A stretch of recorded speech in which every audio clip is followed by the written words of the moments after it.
একটা ফ্যামিলি কিন্তু একটা রাষ্ট্র, একটা ফ্যামিলি একটা রাষ্ট্র। ফ্যামিলির যিনি প্রধান উনি রাষ্ট্রের প্রধান হলেও চালাতে পারবেন, কারণ একটা ফ্যামিলি মানে কি একটা রাষ্ট্র। একটা রাষ্ট্রে যা কিছু থাকে একটা ফ্যামিলিতে সব কিছু থাকে। আপনি যদি এডুকেশন, এখানে যদি আপনি বলেন আপনার ফাইন্যান্স, এখানে যদি আপনি বলেন ম্যানেজমেন্ট, এভরিথিং ইজ দেয়ার, কোনো কিছু এখানে বাদ নেই।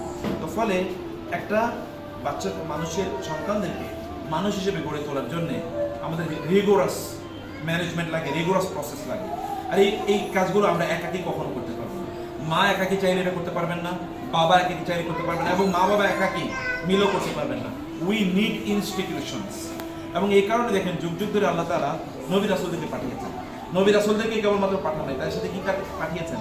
আসমানি কিতাব পাঠিয়েছেন। কেবল নবী পাঠাইলে হতো তা কিন্তু তিনি করেন নাই, তিনি আসমানি কিতাব পাঠিয়েছেন।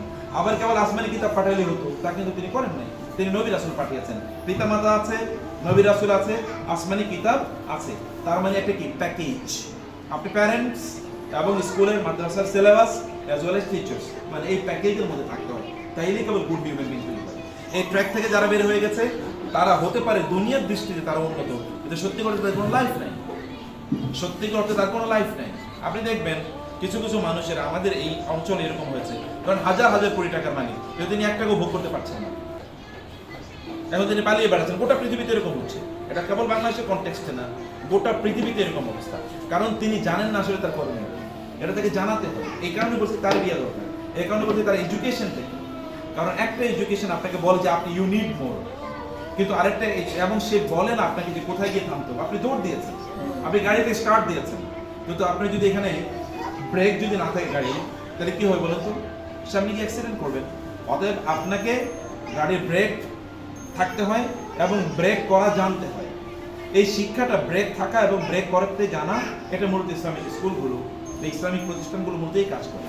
এই মোরালি তাদের মধ্যে শেখায় যে তুমি দৌড় দেবে, কিন্তু কোথায় গিয়ে তোমাকে থামবা এটা তোমার জানা দরকার। আর হাকুমুত তাকাসুর হাত্তা যুরতুমুল মাকাবির, মানুষকে বেশি পাওয়ার প্রতিযোগিতা মানুষকে ধ্বংস করে দিচ্ছে।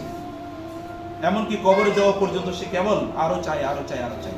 কিন্তু ইসলাম বলে না, তোমার কিন্তু একটা ডেস্টিনি আছে, একটা ডেস্টিনেশন আছে। Why are you on this life, on this earth? কেন তুমি পৃথিবীতে আছো? And how long you will be over here? তুমি কত আশিয়াতান আও দুহাহা, এক সন্ধ্যা অথবা এক সকাল, অথবা আমরা একদিন বা আধা দিন, যে লাবিসনা ইয়াওমান আও বা'দা ইয়াওম, একদিন অথবা আধা দিন আমরা এখানে পৃথিবীতে আছি আখিরাতের তুলনায়। আখিরাতের যে জীবন, এই জীবনে যদি if there is any comparison, তাহলে এটা হবে প্রায় ওই আখিরাতের তুলনায় এটা হচ্ছে একদিন বা আধা দিন। কিন্তু একদিন বা আধা দিনের জন্য আমাদের যদি এত আয়োজন হয়, তাহলে গোটা 80 বছর বা 100 বছরের জীবনের জন্য আয়োজন কেমন হওয়া উচিত? সেই ঔচিত্য যেটি, সেটি মূলত আমাদের এই জাতীয় প্রতিষ্ঠানগুলোতে শেখানো হয়। আপনার একটা you have chosen a good school, আলহামদুলিল্লাহ, and a good management you have chosen under a good guidance.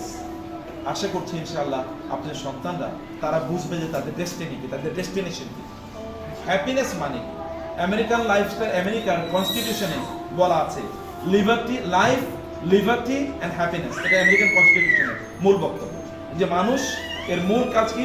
মানুষের মূল কাজ হলো তারা সুন্দর করে বাঁচবে, 2 নম্বর হচ্ছে তারা স্বাধীনতা ভোগ করবে, 3 নম্বর হচ্ছে তারা কি হ্যাপিনেস, সুখ অর্জন করবে।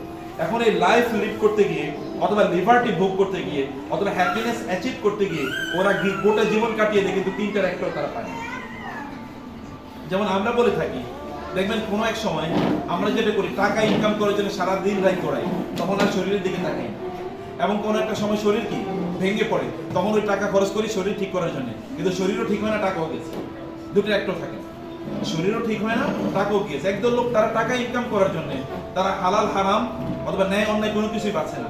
কোনো একটা সময় আসে যে তার সকল টাকা চলে গেছে, তার হালাল হারামও গেছে, তার টাকা পয়সাও গেছে, তার সুখও গেছে, জীবনও গেছে, শান্তিও গেছে, পরিবার গেছে, কোনো কিছু থাকে না। কারণ সে বুঝেনি যে তার আসলে কোনটা করণীয় ছিল, কোনটা করণীয় ছিল না। এই প্রতিষ্ঠানগুলো আমাদের বাচ্চাদেরকে এমন একটা গাইডেন্স প্রদান করবে। এর বাইরে কিন্তু অনেক স্কুল আছে, প্রতিষ্ঠান আছে, শিক্ষা প্রতিষ্ঠান আছে, সেখানে আপনারা দেখতে পাচ্ছেন যে সেখানে তৈরি হয় কি আলটিমেটলি সেখানে কি তৈরি হয়? ওরা তাদের জীবনের মূল লক্ষ্যই বোঝে না। আপনি বলেন তো আপনার সন্তানের জীবনের মূল লক্ষ্য কি? আপনাকে এটা যদি আপনি যদি না জানেন, অথবা যদি শিক্ষা প্রতিষ্ঠানে যদি সেটা না জানে, তাহলে সে কোন দিকে যাবে? তার জীবনের মূল লক্ষ্য, সে তো আল্লাহর বান্দা হিসেবে